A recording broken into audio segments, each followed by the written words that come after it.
पुत्रदा एकादशी की पावन कथा। चलिए मैं आज आपको पुत्रदा एकादशी की व्रत कथा सुनाती हूँ। एक समय की बात है, भद्रावती नगरी में सुकेतुमान नाम के एक धर्मात्मा राजा रहते थे। उनकी पत्नी का नाम सैव्या था। राजा के पास धन दौलत, राज्य और सुख सुविधाओं की कोई कमी नहीं थी, लेकिन उनके जीवन में एक बहुत बड़ा दुख था। उनके कोई संतान नहीं थी और राजा रानी संतान के प्राप्ति के लिए बहुत चिंतित रहते थे।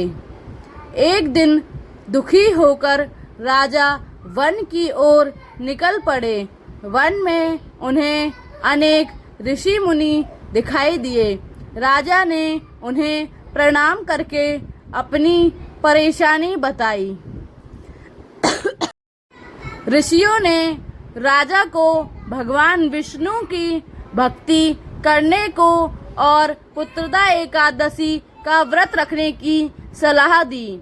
उन्होंने कहा, हे राजन, श्रद्धा और विश्वास से पुत्रदा एकादशी का व्रत करो और भगवान विष्णु की पूजा करो। भगवान आपकी मनोकामना अवश्य पूरी करेंगे। तो इस प्रकार राजा ने ऋषियों की बात मानकर विधि विधान से पुत्रदा एकादशी का व्रत रखा। उन्होंने भगवान विष्णु की पूजा की।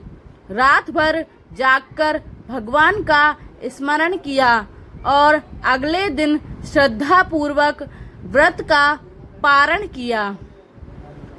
राजा की सच्ची भक्ति से भगवान विष्णु प्रसन्न हो गए। कुछ समय बाद राजा और रानी को एक तेजस्वी पुत्र की प्राप्ति हुई। उनके महल में खुशियां छा गईं।